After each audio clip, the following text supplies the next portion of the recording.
introduce my dear colleague, Dr. Faris, for, I would say, new topic, new practice. We all know the high frequency. Maybe few of us applying the volume guarantee on top of the high frequency. Very new topic, very also. I will keep this interesting topic with Dr. Faris. Dr. Faris was already introduced in the morning. He is the head of Canada Hospital, and it's our pleasure to have him with us today. Thank you. So this is a very advanced talk. In fact, you know, it goes as much as it can go in deep in high frequency and volume guarantee. It's not advancing.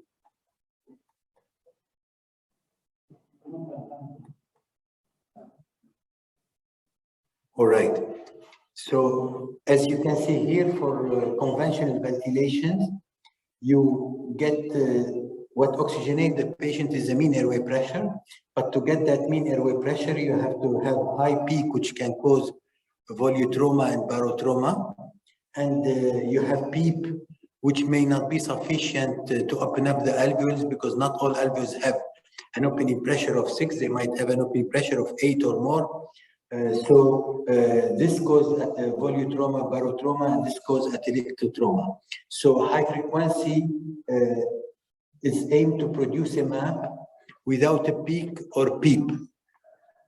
Now, what is volume guarantee to do with that? The previous randomized control trial didn't show much difference with high frequency versus conventional, and some accused it to the fact that the volume was left to be alone, to be too much sometime and causing volutrauma. So adding the volume guarantee to the high frequency ventilation will allow us to prevent from volutrauma, controls the volume all time, and also stabilizes the minute ventilation, because it's quite frequent to have hypoventilation and hyperventilation with high frequency ventilation. So that will allow to prevent low CO2 maybe. Now, if we work on lung recruitment strategy, the lung recruitment strategy aims to ventilate not only in the green zone where is less barotrauma, less volutrauma, but also to ventilate into the deflating part of the green zone, meaning with the same volume, with the same pressure, with much lower pressure, you get. So if you ventilate here, you need such a huge pressure to get that volume. Ventilate in this area, you get the same volume, but at much less pressure. How does it work? Like in conventional ventilation with volume guarantee, the volume of the previous press is measured, and it decides the pressure of the next press. So you decide the volume you want. The machine at all time will compare the volume produced with the volume you requested, which is the volume guarantee. And if the volume produced is bigger than your volume guarantee, the pressure of next press will go down. If it's less than your volume guarantee, the pressure of next press will go up. We're talking about the delta P.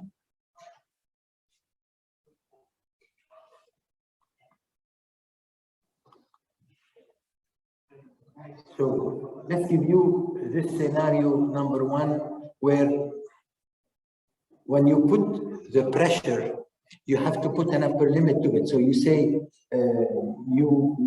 like in conventional ventilation, your P max is 3 to 5 above P measured.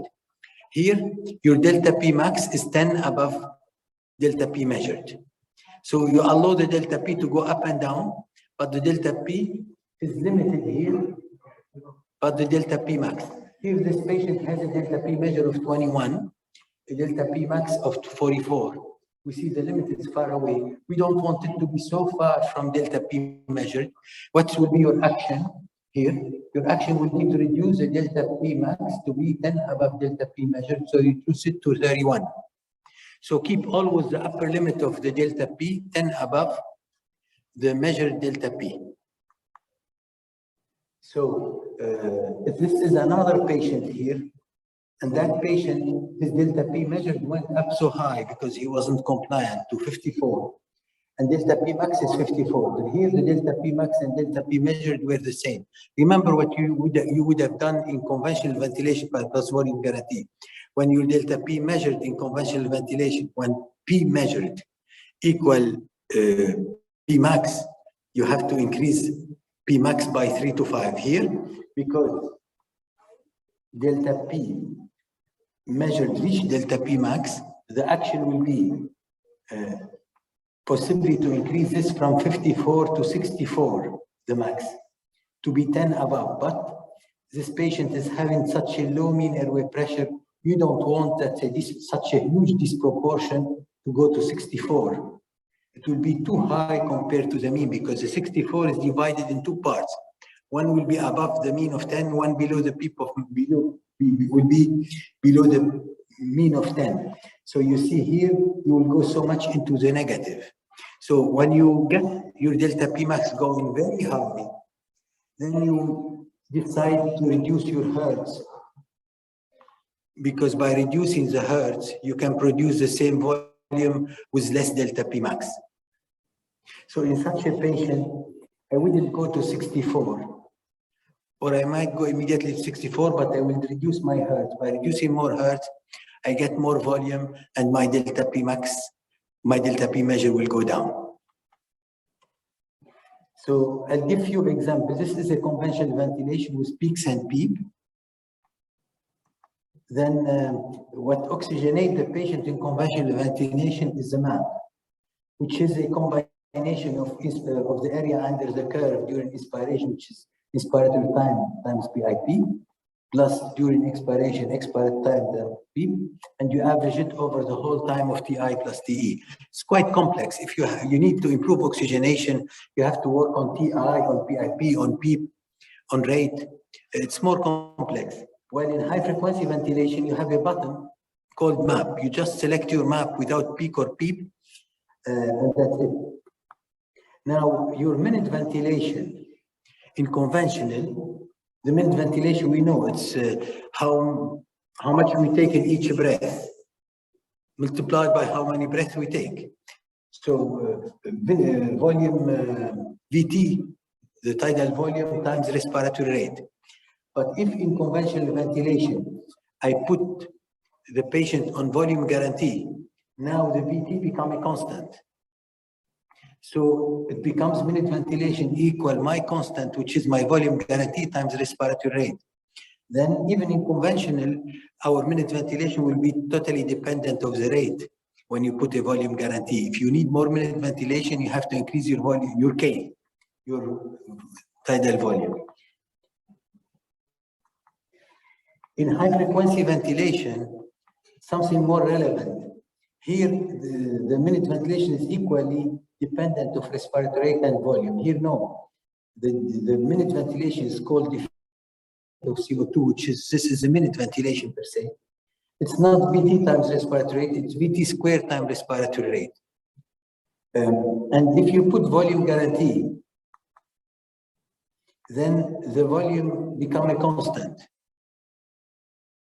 So the minute ventilation will depend only of the rate. So the difference between when you have a high frequency without volume guarantee, when you have a high frequency without it, it will be in this next slide. Here is high frequency without volume guarantee. Here is high frequency with volume guarantee. High frequency without volume guarantee. If I decrease my hertz by half, I will lose half of my minute ventilation. But by reducing my hertz to half, I'll get much longer time to inspire. Then my VT will go exponentially high. So I lose half of my hertz, but I gain 2-3 times of my volume. Then I square my volume up. So by decreasing the hertz, volume will go so high, it's squared up. At the end, my minute ventilation will improve when I reduce hertz. So in convention, in high frequency without volume guarantee, when hertz go down, minute ventilation go up.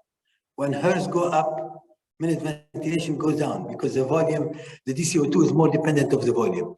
It's totally different when we're talking high frequency plus volume guarantee. In high frequency plus volume guarantee, the minute ventilation is a constant because your volume is a constant times hertz. No matter what you do, your volume remains constant. So when you reduce hertz, you lose in your minute ventilation. When you increase hertz, you gain in minute ventilation. So in high frequency, with volume guarantee, hertz and minute ventilation, they go together up and down. Opposite to without volume guarantee, they go opposite direction. So whenever we have reached we have a target of volume. If you had reached your target of volume, then what happens when you decrease hertz? Previously, when we used to work on high frequency without volume guarantee, when you reduce hertz, volume goes up. Here the same. When you reduce hertz, volume will go up, but in few seconds, delta P will push it down where you set it before. You set a VG. So you reduce hertz, immediately you get more time to breathe and the volume goes up.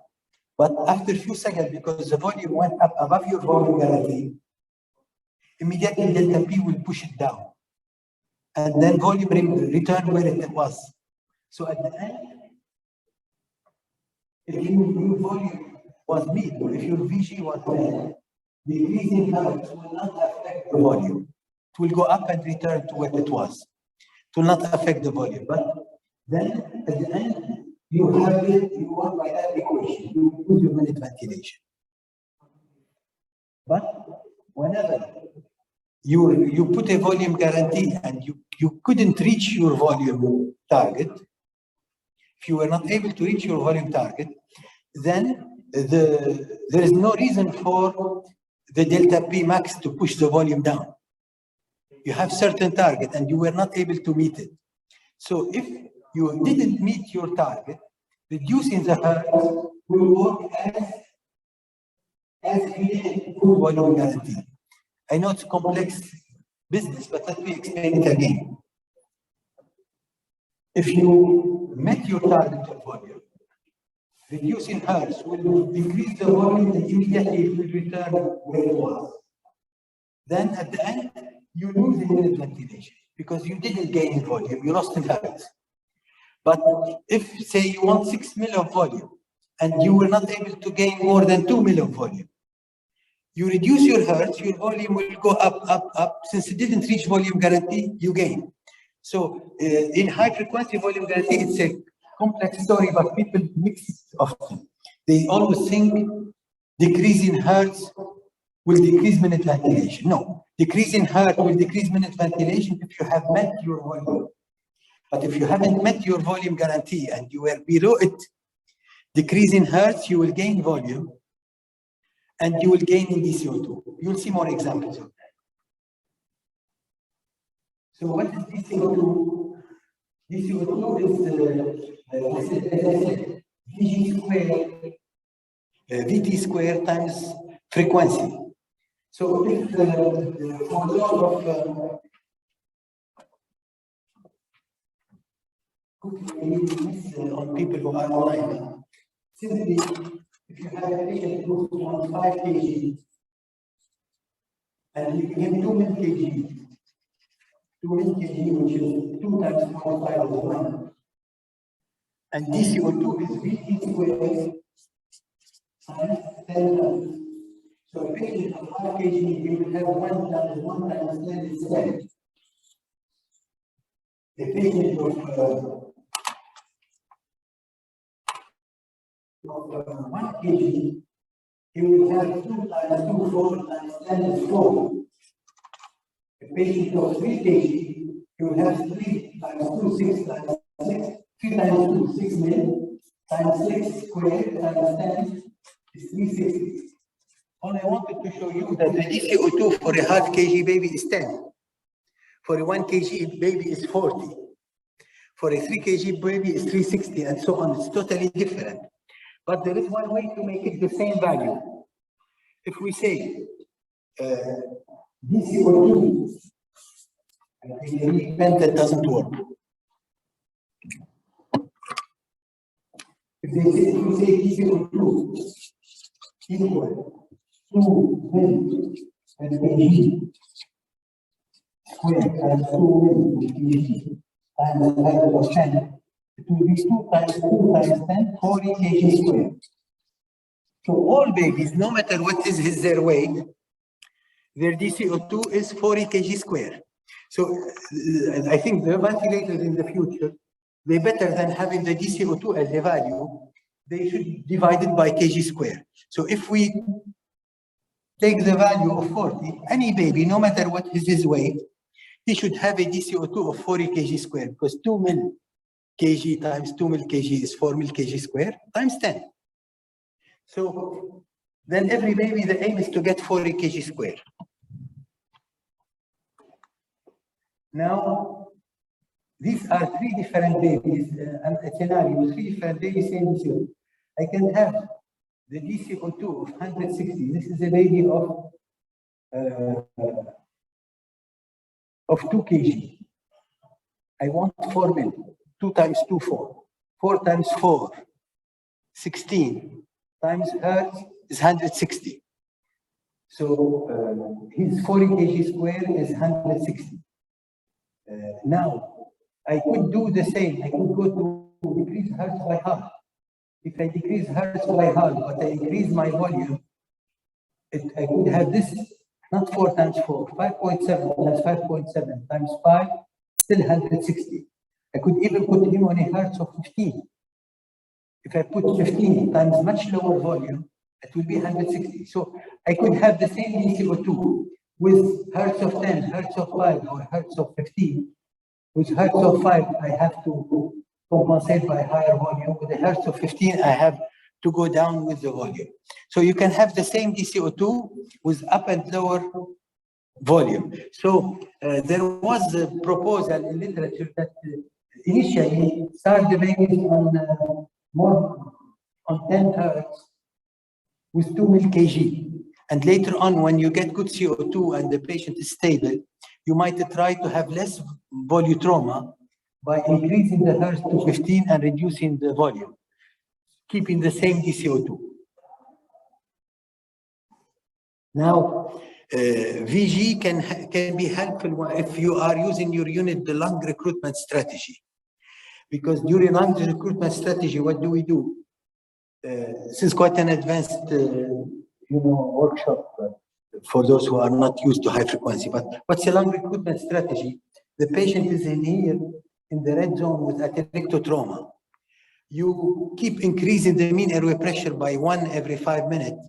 And then at some stage you become in the green zone, and then you are optimally open, but you don't know where are you. So you keep increasing the mean airway pressure, and at some stage you stop gaining. Here we have the same volume. We didn't gain any more in FiO2. We didn't gain any more in. So we know that this was the area that I want to be, because after that I didn't gain. So when you know that your area, your point B is the point where you want to be, you win. You win until you reach closure. So you know now that you have this opening point and this is closure point. So you go recruit back to this point, and you don't go to the above point, and then you reduce, but you don't, you try to go here. So the point is how you do with the strategy. You go from the area that is closed to an area that is open. When you stop gaining, you return to closure. If you know your point of closure, point of opening, you will open again, but you will be open where you are not normally. And then you close back to this area. So here you can produce the same volume with much less pressure. So the problem of the lung recruitment strategy, as you gain volume, you will be going into the red area. You see this patient here is having a low functional residual capacity, a low and expiratory volume. This is the volume, and this is after expiration. Then this is a small proportion of this total lung capacity. Now, if you recruit him better, you reach an optimal area where he is here, and this is optimal functional residual capacity. But if you recruit by mistake more, Even if you keep your tidal volume constant, you might reach an area where you are in the red zone. So by putting volume guarantee during lung recruitment strategy, you control the volume so it doesn't become harmful when you are ventilating. So here, this patient, in fact, is at 10 reps and he's having a very high MAP. This tells you that it's not because if we guarantee a volume that's not traumatic, it might still remain traumatic if you give too high mean airway pressure, because if you put the patient at high mean airway pressure, you put him already in the red zone. So whatever volume you give him will be working in the red zone. Maybe it's complicated, but now I will give some scenarios so you go understand the high frequency if we're disconnected a little. So here is this patient. What do you think is a problem in this type of ventilation? This patient is 3 kg, is 1.5 kg.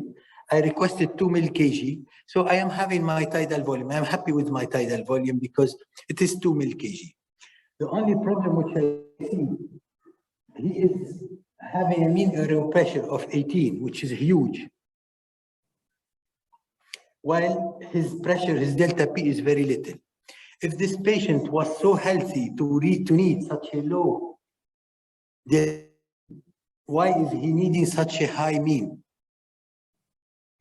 So this patient, I suspect that he is up in here at 10 reps with this mean airway pressure. And whatever volume I'm giving him, I'm giving it in the red zone. Point is, you need always to have delta P. Patient who improves so much in delta P should improve in mean. But the delta P, when you put volume guarantee, the delta P moves up and down. That patient doesn't need much ventilation because I put volume guarantee, he went down in his pressure so much. So he's happy with his pressure, but he needs me to go and decrease his mean airway pressure. Because I didn't wean his mean airway pressure, he is too much open. If I see this discordance, I would go immediately and wean this.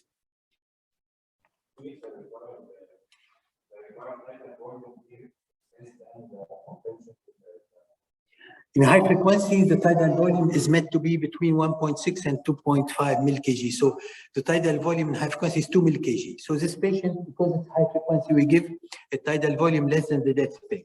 So I'm happy with my tidal volume. But because it's a volume guarantee mode, the patient decides his pressure. It's the same like in conventional.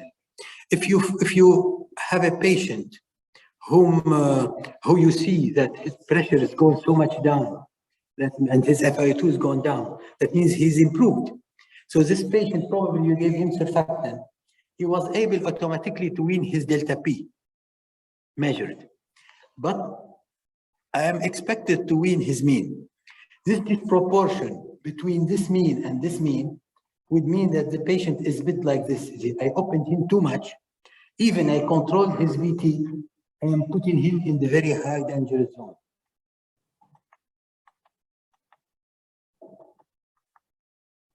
So what are the benefits of high frequency volume guarantee? To compensate automatically for the changes of compliance and resistance. So the pressure goes up and down according to the compliance and resistance. Also, many of us, when we start high frequency, we come and we found that our baby is 35 of PCO2. The studies have shown much less hypocapnia with high frequency volume guarantee, and it stabilized minute ventilation. Here is a study done in Turkey. They found that when this is on SIPPV-VG, sorry, this is on high frequency without volume guarantee, and this is high frequency with volume guarantee. In high frequency with volume guarantee, the volume was within target in 80% of the time, while without volume guarantee, it was within target in 35% of the time. 45% of the time, the patient was lower than his needed volume, and 20% of the time higher than his needed volume. So it stabilizes the volume. Also, there is less PCO2 when you put V, less hypocapnia. Also, the definition of hypocapnia was relaxed, but 10 versus 18% hypocapnia, and also half of hypercapnia. So volume guarantee stabilize CO2. Now, when you add volume guarantee, again, another study, 34 patient versus 18 with volume guarantee, less hypercarbia, less hypocarbia, less death or BPD. Another study here. No, that's now how would you, can you help me? You have a patient on conventional and you want to move him directly to high frequency volume guarantee. Let's say his convention here, what map will you select? Two above the map of conventional. The same goes when you put high volume guarantee. If he has PIE, interstitial emphysema, you give the same map. And you check with chest X-ray. So two above convention, the same. Now, second step, you put your VG at 2 mil/kg. When you put your VG at 2 mil/kg, you put his hertz at 10. VG 2 mil/kg, hertz at 10, and you look at his delta P measured. Whatever is his delta P measured, you put delta P max 10 above. That's simple, so he can go up and down. So you put delta P measured 10 above. That's as simple as that. So this way, the patient, what happened? This way, the patient will have 2 mil/kg times 2 mil/kg times 10, which is 40 kg square. Now, you will find it simple when we'll go through the scenario. I have some 7, 8 scenario, and they will make the aspect quite simple because it was theoretical so far. This is the patient on conventional ventilation with SIPPV VG. He's receiving, because his mean airway pressure reached 12 and his PIP reached 26. He was having 6 mil/kg because he's 3 kg. He was having 4 mil/kg. He's 3 kg. 4 mil/kg means 12 mil of volume guarantee on conventional. So he was having delta P, PIP max probably was 30. Delta PIP measured 26/6. Mean is 12. Volume is 12 equal to his volume guarantee and respiratory rate of 40. Now you want to move him to high frequency. What values you will take for the mean? 14. You put it at 14. The volume, what volume you will take? 6. Beautiful. And hertz is 10. And that's it. That's what we do. We switch to high frequency. That's what we do. And we read whatever his delta P measured, we put 10 above. That's it.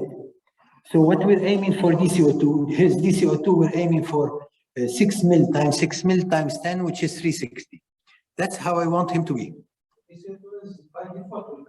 DCO2 will come by default. I put it in blue because that's the only one I am not setting.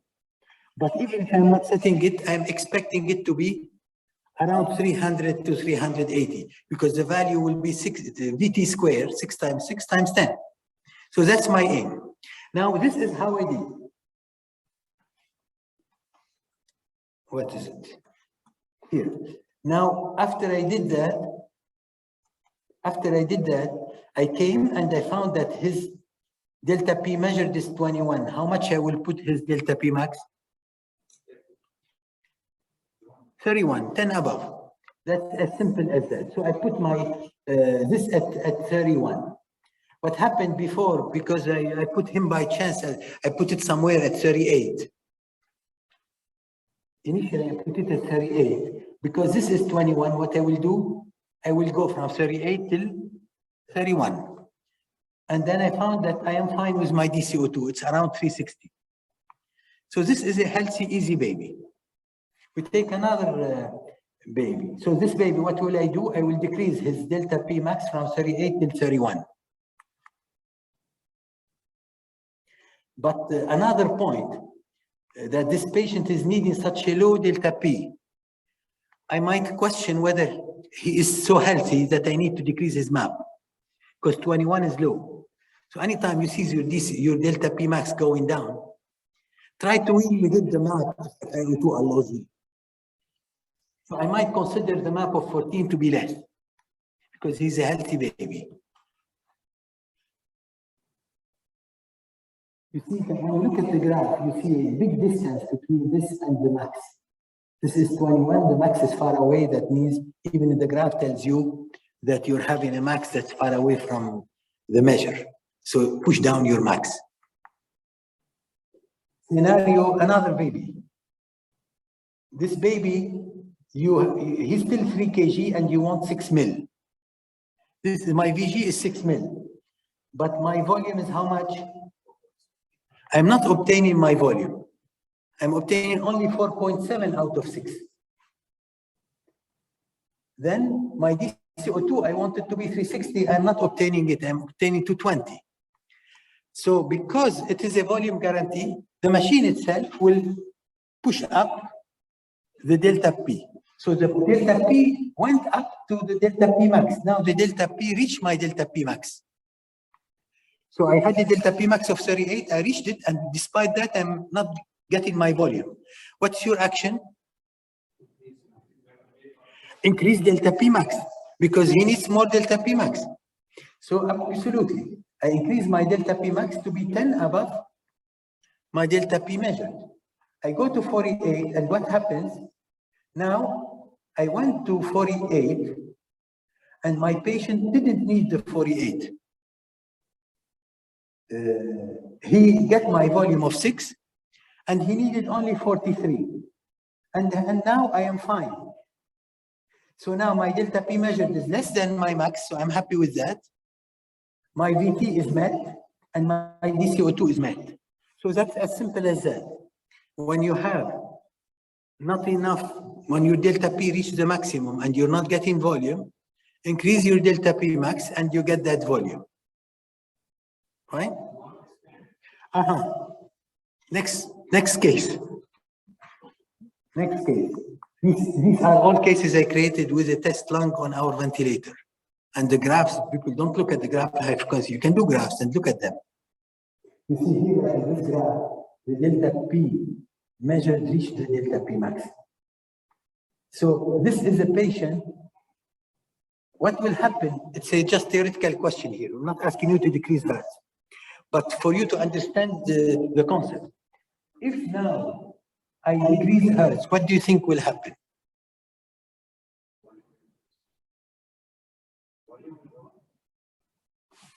No, that's a good point. If I decrease hertz, volume will go up, but it will go up only for 5 seconds. I did it many times and not more than 10 seconds.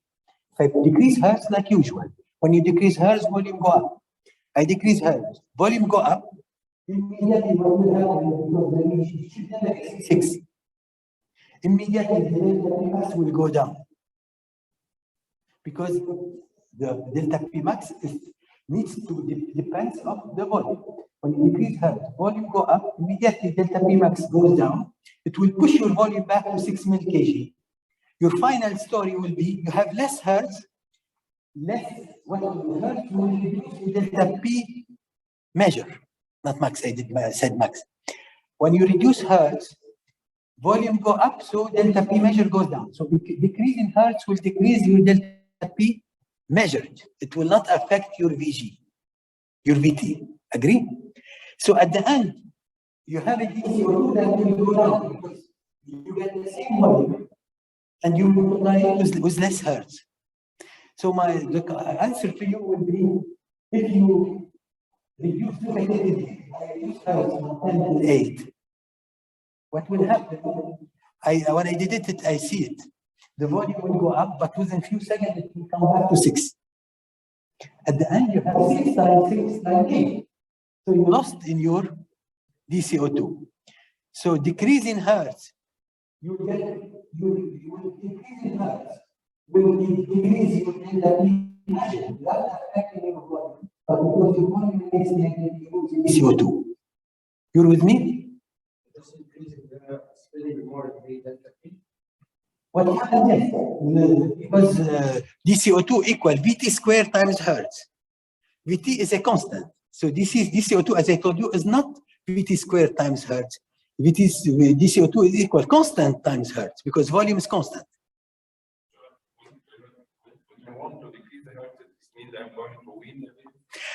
I decrease the hertz only when I want to reduce my delta P measure. Sorry?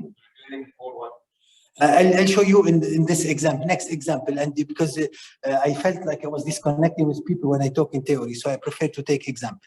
This example shows you that when the point which I gave before, when your VG is met, when your VG is met, decrease in hertz will reduce your DCO2, will reduce your measured pressure, but will not affect your volume. If your patient has a high CO2, you have to increase your volume guarantee. Otherwise, you can't gain in volume as in without volume guarantee. You gain. Here, you don't gain anything, you lose. So if you want to gain into CO2, you have to put more volume guarantee. Now, yeah, you neutralize by the volume guarantee the role of changing the hertz, because any change of hertz is compensated by decrease in delta P. I'll give you this example. Now, here is my 3 kg channel. It's all in the test lung. This is my 3 kg channel. Because 3 kg, you want how many mil volume guarantee? 6, 2 times 3. I want it to be 6. In fact, the value should be between 1.6 to 2.5 mil kg. So I want 6 mil, but how much did I obtain? 4.7. Because I obtained 4.7, all the machine could do about it is to increase the delta P measure as much as it can, but it's limited by delta P max. So my delta P measure met my delta P max, 38 out of 38. So, and also, despite that, because my volume is low, I am not having enough DCO2. What would you do in this case? Increase the delta P max. I increase the delta P max, and then what happened? Immediately when I increase my delta P max, the delta P measured had a room to grow. So it went up and up and up till it reached delta P max. Now it's 48 over 48. But still, I am not reaching my volume. My volume is 45 for 5.5. With this volume of 5.5, if my PCO2 is good, I would leave it. If I have a good blood gas and good CO2, I would leave it. But let's say my blood gas showing hypercapnia. So I want 6. So what would you do now, since your heart is now 48, which is 20 above double the map? If you increase the frequency, you lose in volume. You have to decrease the frequency. It's constant. No, because that's the point here. Because you didn't reach your volume guarantee. If you decrease your hertz, you would work as if you didn't have volume guarantee. Nothing will block your volume from going up because you didn't reach it. So let me show you what you see. Let's say, let's work again, increase delta P. Let's say that I suggest here to go reduce my hertz from 10 to 8. Why? Because nothing will block my VG. If my volume equal my VG, if I was meeting my volume, then decreasing the hertz will not help me. But I am not blocked. I still have room to go in volume. If this was 6, decreasing hertz will never help, even will harm. But this is the so if I decrease hertz, I will gain, but my delta P max will not push it down. My delta P measure will not push it down. You follow me? No? Because normally it's a technique. What is it? The machine knows that you need a volume of 6. The delta P will go down if you exceed 6. As long as you haven't exceeded 6, your delta P will never go down. So whenever your volume is below your target, decreasing your hertz will increase your volume. But when your volume is already equal to your target, decreasing volume, decreasing hertz will not help you. When about 14. Yes. Now, this is the good question. So, classically, the whole of your mean airway pressure. So the question for those from the audience who are online, who didn't hear it from you. How far, you asked it already twice, I have to answer you. How far up we can go with delta P? How far up? So the answer will be maybe, nobody knows, but maybe 20 above double the map. I tell you why. Above double the map. Because let's say the whole map you give will be the same in the ET tube, at the end of ET tube and in the alveolus approximately. So if I put a map of 14, the patient alveol will have 14, the same. But the delta P which I put, only 20% of it will reach the lung. If it's an ET tube of 3.5 like this. If it's an ET tube of 2.5, only 10% of my delta P will reach the lung. All right? So let's see it this way. If my map is 14, if I put my delta P at double the map means half of it will go above, half of it will go below. Isn't it? If I put my delta P at 28, half of 28 is 14. So it will be 14 above the map and 14 below the map. So it will reach 0. If my delta P becomes much, much higher than double the map, half of it will go up and half of it will go much below 0. So in theory, you don't want to have negative pressure in the airway because it can produce necrosis. But luckily, not all of the negative pressure is transmitted to the lung. Only 20% is transmitted to the lung. So if I put delta P, in theory, it reaches very negative because half of it go below. But 20% of it, even in tiny baby, it will be 10% of it is reaching. So there is no harm in having delta P far away from the map. But I don't know, I just invented it myself. I said maybe it should be double the map. Double the map plus 10 is fine. Double the map plus 20, that means 20% of 20 is 3/4. I accept it. But when you become 30, 40 above the double the map, then maybe it becomes harmful. It will be less harmful if your map was 18 or 20. But if you are having a map of 10, and then you have a delta P huge, when your map is little, it might harm the trachea and the airway more to have negative. You follow me? So there is an issue. If my map is high, I allow more delta P above the map. If my map is low, I allow less delta P above. So in general, I invented it myself. I didn't read it anywhere. Probably 20 above double the map is still acceptable. So here, this patient has reached already my volume, but his volume is still not enough. Because the PCO2 is still high, I want my volume to be 6. Then I go and say, let's now decrease hertz. Because already he had 20 above double the map. Because my map is 14, I might allow even more max. But in general, now it's time to reduce hertz. If I reduce hertz, I will expect this to be not bad, to be not after to work, to increase. So I went and increased my hertz to 8. Immediately I get my volume up to 6, and even my delta P, I probably had exceeded it because my delta P, which was 48, went to 37. Now I am sort of optimal because I have a delta P not too far from double the map, and I reached my volume of 6. But I still have one problem. My problem is now my 6 squared times 10 was 360. Now I'm multiplying my 6 squared by 8. So I lost in my CO2. If I have a good blood gas and good CO2, I will be happy this way. If my CO2 is still high, the only way to compensate for my loss of the CO2 would be to increase my emission. So I will multiply by 8. So that's what I did. Because say it's a theoretical example I'm inventing on the test lung. So here I say, okay, I know my patient is having a high CO2 still. Even I get my volume, my ventilation is gone, it's not reached. So now I decide to get my minute ventilation, I increase my volume. By increasing my volume,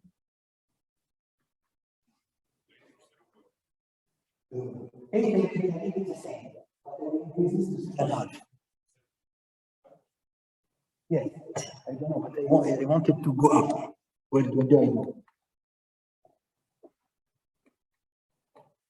It's not working. Can you advance it for me?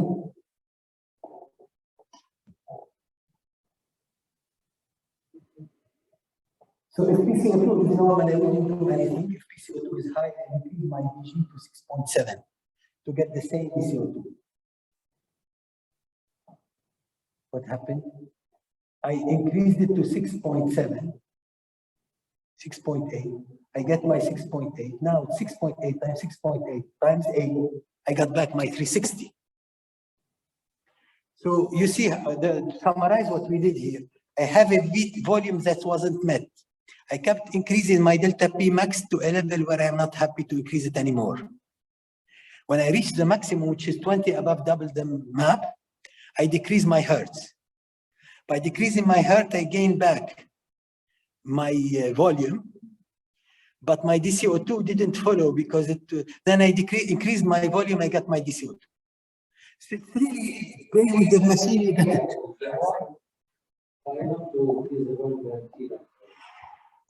The volume guarantee, you normally, because I want 2 mil/kg, because I want a tidal volume that below that space. And you'd like as much as possible to ventilate with the lowest volume possible. Initially, I will play with fixing the volume. This is the aim of volume guarantee, is to fix a low volume. Now, if you need to increase that volume, but you don't increase it unless you need it.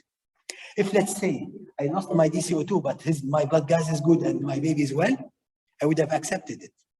I would have been very happy with this value if my blood gas and my FiO2 and my baby are fine. Yeah, it's not, because there is studies, they showed there is no real correlation between DCO2 and CO2. There is not real correlation between VT and DCO2 against what we think. So if your baby is fine, accept lower volume because the volume is 1.6 to 2.6. So you can accept 1.6. DCO2 is 30 to 50 kg square. So you can accept 30 as much as you want 50.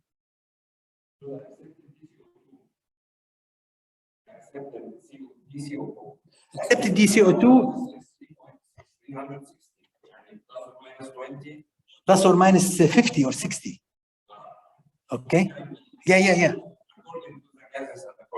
Yeah. Yes. But I suggest that you use the term 40 kg square because a half kg baby should be 10, and a 3 kg baby should be 360. 4 kg baby should be 500, 600. Okay. So this is before surfactant, this is after surfactant. What would you see wrong?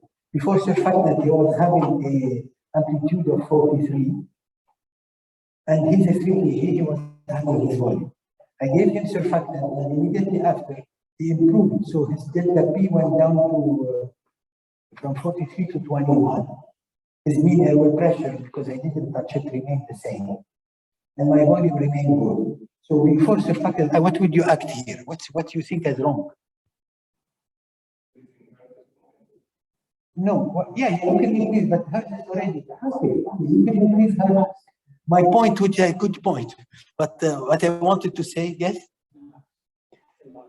The is very healthy.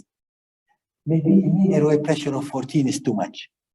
That I wanted to tell you. When your delta P goes down a lot, possibly your mean should go down, but nobody can touch the mean except you. So please go and decrease your mean. That's what I wanted to say.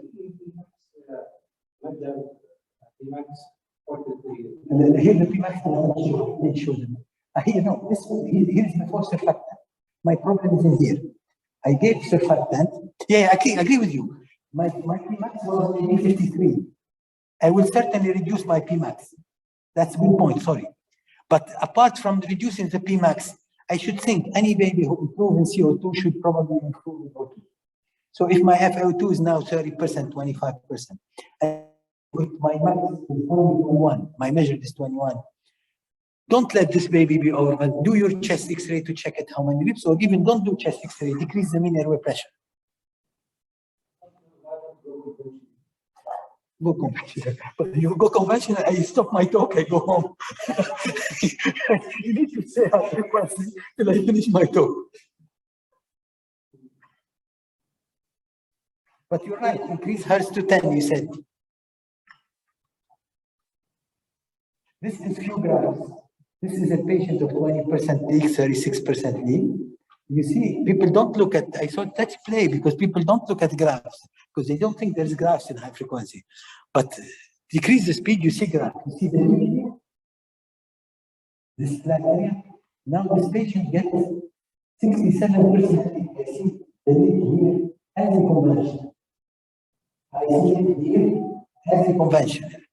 So volume, when you have 67% leak, if you were in SIPPV VG, if you are in conventional with VG, what would you do? Change the tube or take out VG? Because VG compensate up till 40, 50, 60, they say, in theory. So same for high frequency. They don't tell you because it's a new thing, but the machine cannot work it. So if you see that on your graph, go out of VG. Or not use more time on this. This is high normal resistance and high resistance. This way. It's not, and then it goes to delta P maximum go up and you see negative. That's not good on the graph. This is a patient with too much delta P max. It's only negative. Remember, yes.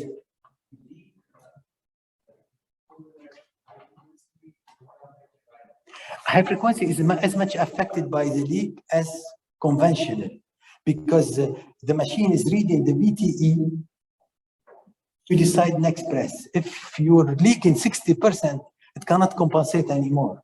So you are very much affected by the leak. So if you have too high leak, you stop your VG in SIPPV VG or in HFE VG, both. Now, this, a patient will go too much into the negative because your delta P, you see it is having a lot of N. But measured is 54, very high compared to the mean. But maybe this is harmful because the map is quite low. I'm not going to do that too much. These are the graphs. So now a bit of math, and I finish. So this is the product. 3.14. This is the P of exponents. These two are needed for our activity. Let me ask you this question. Somebody offers you the software. One large pizza of 50 centimeters or 2 medium pizza of 30 centimeters. Which one contains more pizza? 2. This is the pi r squared, isn't it? This is 2 times 225. So this one contains 39% more pizza because pi r squared. Pi is a constant. So this is just for waking up. Now this one is really for what we'll study. This is the Euler constant of growth. Euler was in 1707, he was reviewing how much your money will grow up in the bank. And then the constant is this constant. If you want to know this number, you can try. The point is to get that feeling about it, you just have a newborn child or your grandson, and you have $100,000 aside. You want to put him in his account for 20 years till university. You ask the question, how much he will make money when he reaches university? How much will it be? You use for that the E, the Euler constant of growth. The Euler constant of growth, after 20 years, you have $100,000. Multiplied by the Euler constant of growth, which is exponent 5% times 20 years. So he will make 271,820, and you request the $8 because they're yours. So this is what you make. So the Euler constant of growth tells you how you grow. Now, the Euler constant of growth is used in constant time constant. You need 5 times constant, the conventional application of calculation here. You need 3 to 5 constant time to fill your lung at 100%. And you need also about 5 constant time to empty your lung. But in high frequency ventilation, you're not working at 5 constant time. 0.3 I time is 5 constant time.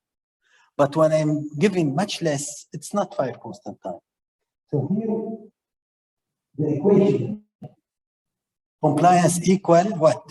What's the equation for compliance?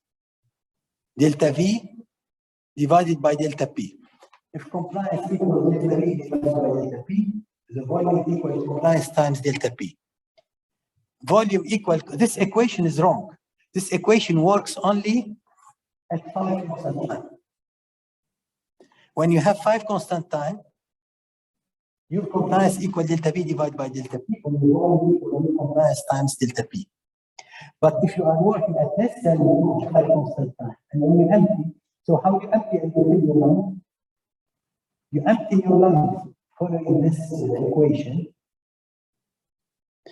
This is the number of constant time. This is the number of, you fill your lung following this equation, and you empty your lung following this equation. So you have this N is the number of constant time. So at 2 constant time, it will be E minus 2. At 3 constant time, E minus 3, E minus 4. So at 1 constant time, you empty 60% of your lung, and what's remaining trapped is 36. If your I time is 2 constant time, you emptied nearly 85% of your lung. 3, 4, 5 constant time, you emptied all your lung. Because E minus 1, minus 2, minus 3, minus 4, minus 5. This is how you empty your lung. During inspiration, at 1 constant time, 1 minus this will be 63, 86. I played with it. I found really this equation. I calculated it. It was precisely this number. So at 2 constant time, you fill 86%. At 5 constant time, you fill all your lung. So this is how the Euler constant of growth affect my tidal volume. Now, in high frequency ventilation, I'm working here at 1 constant time or less. So I'm not filling more than, so you can see in this example. In conventional ventilation, your I time is what? How much is our I time in conventional? 0.30, 0.35. So let's say 0.33.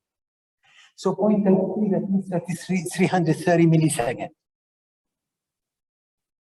So that's 5 constant time. And you fill your lung, if you say E minus 5 is 0, that you could fill 100% of your lung. If I am having 10 hertz, this is 60 per minute. Rate of 60 per minute means 1 hertz, because 1 hertz is 60. So in convention, we're ventilating the baby at 1 hertz rate, or 0.8 hertz, 0.7 hertz, because the rate is 40. Here, if 1 hertz gives you 5 constant time, 10 hertz will give you 10 times less, 0.5 constant time. Then if you, and that will be 40% of your lung fill. At 10 hertz, you fill only 40% of your lung. I played with it myself in my calculator till I find those. Now, if you double this W constant time from 0.5 to 1 constant time, at 1 constant time, you fill 63% of our lung. And then if you, so you gain by increasing your hertz, by increasing from 10 hertz, you gain 60% of your tidal volume because it's exponent. And by decreasing to 15, by increasing the hertz to 15, you fill 28% of your. That in high frequency, we are not working at 5 constant time. We're working at half constant time, less or more. So this is where we work. 15 or 15 hertz will be like that. 10 hertz will be like that. But the more you reduce your hertz, the more you're approaching conventional, and you might be harmful. And if I put I time 1-to-1, I will fill 80% of my tidal volume. So a high frequency with 1-to-1 IE ratio and 5 hertz is really like convention. It's 80% of your volume filled. Beware, it will be harmful. This is conventional, this 5 constant. I'm nearly finishing. This is scenario 5. Let me remember what it was. This is a 2 mil kg charge. I have 4 mil VG, and I met them. And this is doing very well. This is to show you the example that if you use what you have. Look at it. Really, this is what I copied, took a picture from the ventilator, because it takes 5 seconds. I have to take the picture quickly. You have a relation between his volume. I look at this side and reduce my heart from 10 to 7. Immediately after reducing my heart from 10 to 7, what happened is it was formed to it. Increase, that's what happens. When you reduce hertz, volume increase. But immediately after, the pressure went down to 23 and 16. And you get back your volume to 4. The end of the picture, you had 160, now you have 106, and you didn't gain any volume. So if you have 90 VG, which I'm showing you here, the increasing hertz will reduce your delta P, but it will not affect your volume. Thus, it will reduce your DCO2. You understand that? So if your VG is not met, reduce your hertz. If your VG is met, don't play with the hertz. Increase your volume guarantee if you need more volume. This is another example. Patient is VG 96, but he is 4. What you do? You increase delta P max. You increase the delta P max if we immediately use the OA. But still we didn't use. This is the previous example. Then I reduce this to 8. I reduce it to 8. I gain my volume, but I lost in my DCO2 because the hertz are less. Then I increase my volume from 6 to 6.8. I get back my volume.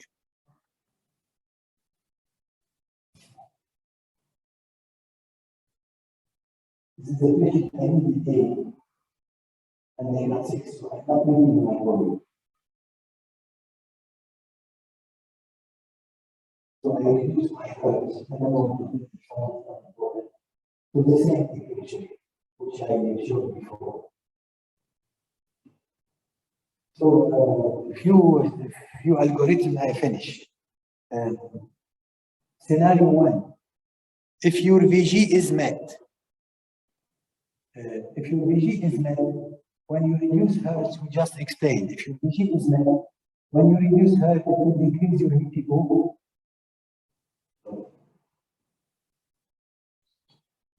When your VG is met, if you reduce your hertz, you gain immediately your VTE.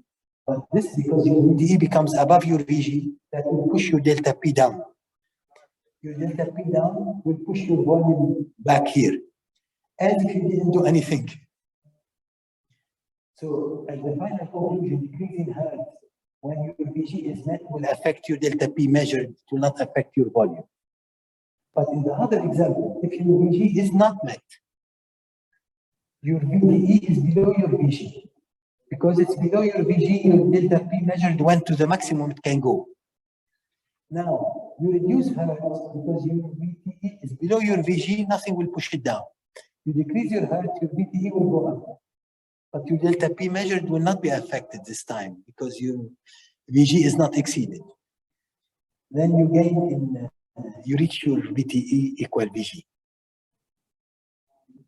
So at the end, when your VTE is met, decrease in hertz, decrease your delta P measured. When your VG is not met, decrease in hertz will increase your VTE. We explained this, I'm not going to go more into it. So this is about all the hertz. Let me not go into that. It's interesting. This is the relation between the volume and CO2. Not much relation. Also, we seem to be intelligent, but in high frequency volume guarantee, they didn't find good correlation between VTE and CO2, but also because DCO2 depends also of hertz of many other factors. I will not enter into those.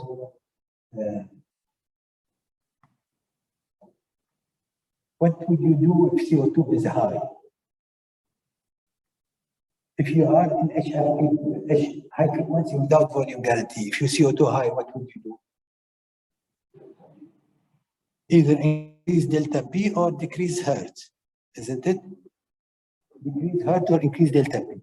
When you have a high frequency plus volume guarantee, you have to immediately ask yourself that question before you act. Is my VG met or not met? If my VG is not met, I can decrease Hertz. I can increase delta P or decrease Hertz. But if VG is met, you have to increase VG or increase Hertz, because Hertz and DCO2 go in the same direction. I hope you're with me now after all scenarios. What if DCO2 is low? If you are having high frequency without volume guarantee, if CO2 is low, what would you do? Increase frequency or decrease delta P. Okay, excellent. But when you have a high frequency volume guarantee, because VG is a constant,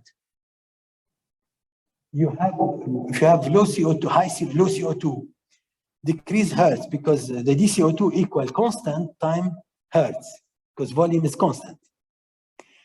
Volume is constant. Either you reduce Hertz,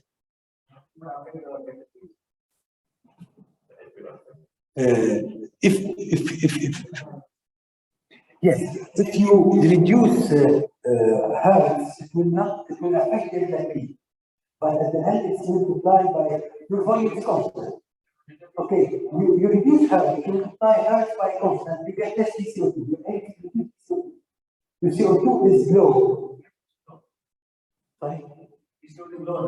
PCO2 is low, that means you want to decrease minute ventilation.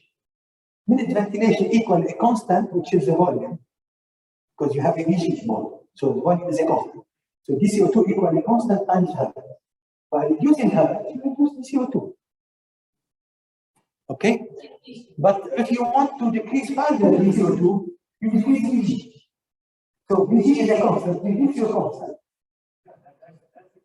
Yeah, okay, that's what I'm saying. So I agree with you. So if you want to have less CO2, you say K times Hertz is DCO2. Is the reduce the K, which is the reduce VG. Or reduce Hertz. So Hertz goes same direction with DCO2. Here you increase Hertz, here you decrease Hertz. In summary, if you have a low CO2, you go by that equation. DCO2 equals constant times Hertz. You have to reduce that constant or reduce that one. To reduce the volume, to reduce the wiggle, or reduce the Hertz to reduce DCO2. If PCO2 is high, remember, your DCO2 is equal to P squared times Hertz. Now you have to ask your question, am I meeting my volume guarantee or not?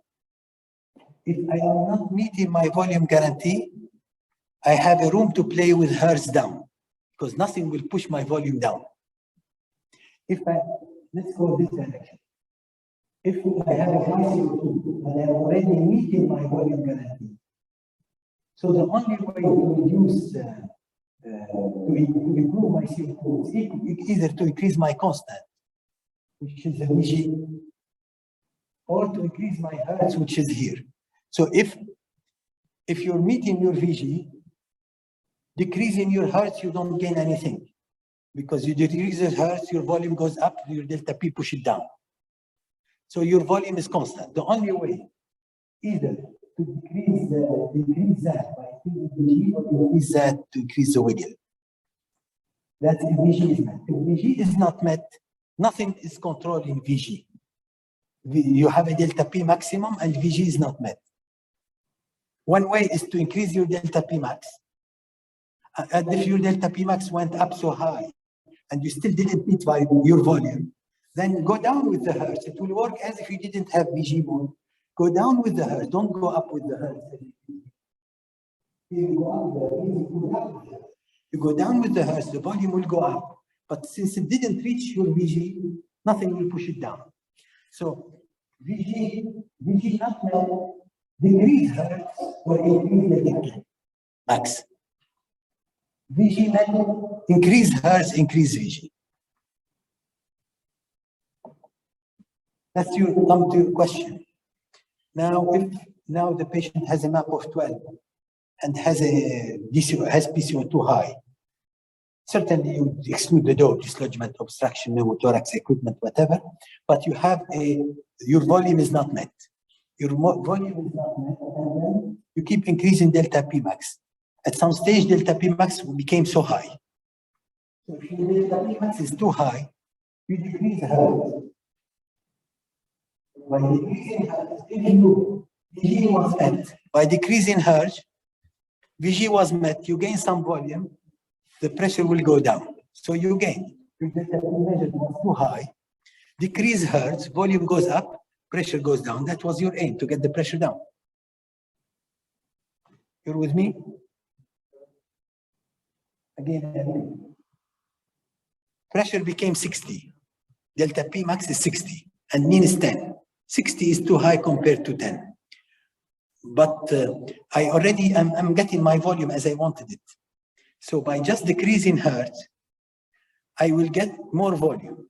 But because the volume shouldn't exceed VG, the delta P max will go down. That was my aim, for the delta P max to go down. That's what I was showing since the beginning. When your VG is met, decreasing hertz will decrease your delta P measure, will not affect your volume. So my aim was to delta P. Now, if I wasn't meeting my volume, decreasing hertz will not affect at all my delta P measure. Because decreasing hertz, if you're not meeting your volume, decreasing hertz will increase your VG.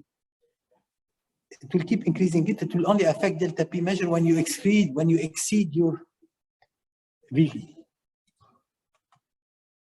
Last slide or before last slide. Now, what happens what would you do when your volume is not met? You were not able to reach the volume guarantee that you set for yourself. So we said it many times. When your volume is not met, what would you do? Increase your delta P max. You keep increasing your delta P max till it becomes too excessive. Then you decrease your hertz. When you reduce your hertz, your volume goes up. Hopefully it will reach where you want to go. So you increase delta P max, you decrease your hertz till it goes up to where you want. But now your hertz is multiplied. You have less hertz multiplied by your constant. You lose your DCO2. If you're having now a good PCO2, you're happy. But if you're not having a good PCO2, you lost in your DCO2, you have to increase your VG. So here, if you have not enough volume, decrease your delta P max. Then at some stage, when delta P max becomes much higher than you lost the volume, then you go to decrease the hertz, decrease your VG. Then, if you know, you're fine. But despite the fact that your volume reach where you want, your CO2 is high. Why? Because you're multiplying your volume by lower hertz. Then you go and increase your volume to compensate for the lower hertz. So if your CO2 is low, then if your CO2 is high, increase your volume. CO2 is low and accept the DCO2 low. Thank you. Remember, because we spoke about the pi constant, Weller constant of course, and the time constant too. So this sentence here, it says, you see this moves the light from this to this. So time changes everything. The only constant in life is change. IE ratio is, some people recommend 1:1, some 1:2. The only point is hertz and IE ratio work in the same way by increasing I time. So if you put hertz at 10, and I'll show you the graph, it will show it immediately. You'll find it here. It will come, but because here. You see, this is 1:2. At 15 hertz, 1:2, you work at only 0.25, 0.28 constant time, which is only 0.8% of your work. Conventional calculation is 0.9%. At 15 hertz, you're working on very little. So you feel 28%. You still 1:2. Now here is 10 hertz, 1:2, you feel 40% of your work. 5 hertz, which is double time. This is 0.5 constant time. 5 hertz is 1 constant time between 2 circuits. Now, if I go from 5 hertz 1 to 2 to 5 hertz 1 to 1, I get 81% of my time. Meaning what? I am like conventional now, 80%. But if you tell me you put 10 hertz 1 to 1, it will not be as dangerous as 5 hertz 1 to 1. There is a way I can calculate it for you. It's very simple. What will be my I time if it's 10 hertz 1 to 1, or my I time is 10 hertz 1 to 2?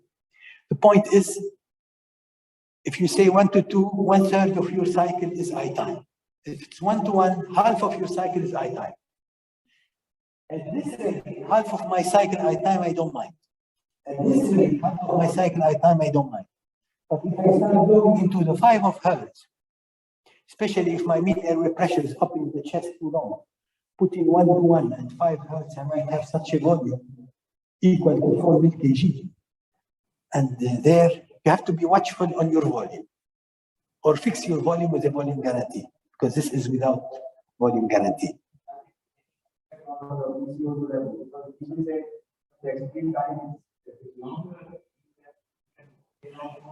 Certainly, more volume means more minute ventilation. This is if you don't have volume guarantee.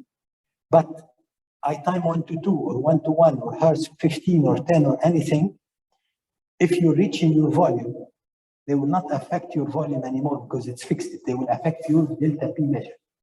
So all of these work this way without issue. But the more you gain volume, the more your delta P will push your volume where you want it to be. If I have a volume guarantee mode, I will not be able to move the volume like this. If I have a volume guarantee mode, the volume will be fixed.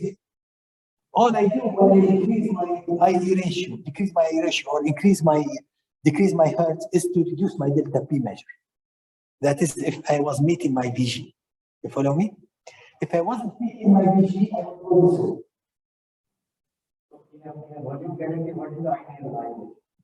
But the ideal, the volume is 1.6 to 2.5 milli-kg.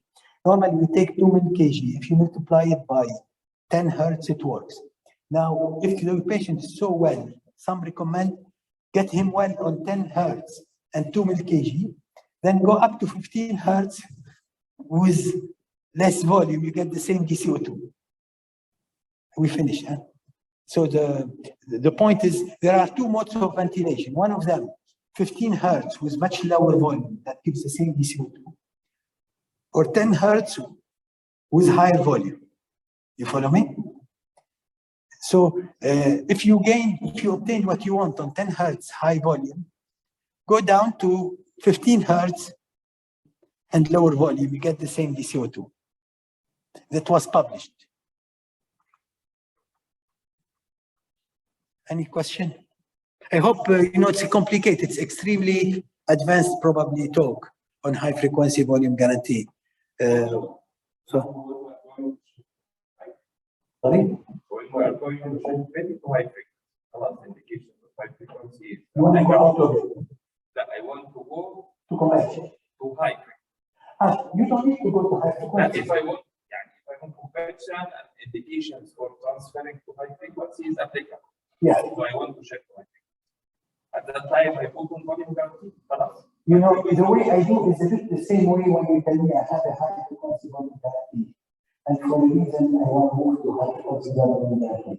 I look what were the values the patient was making or needing during high frequency volume guarantee. I will take out the volume guarantee and I set those values for high frequency without. I will set the same delta P as the delta P measured now. You follow me?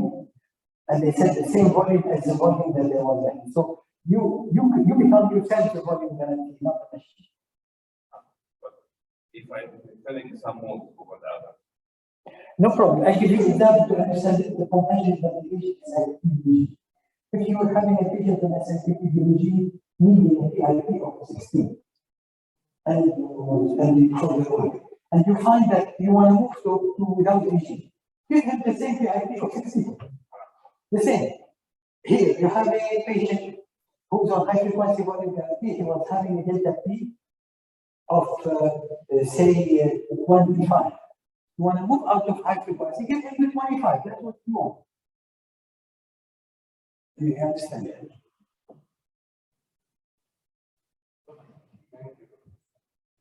Thank you.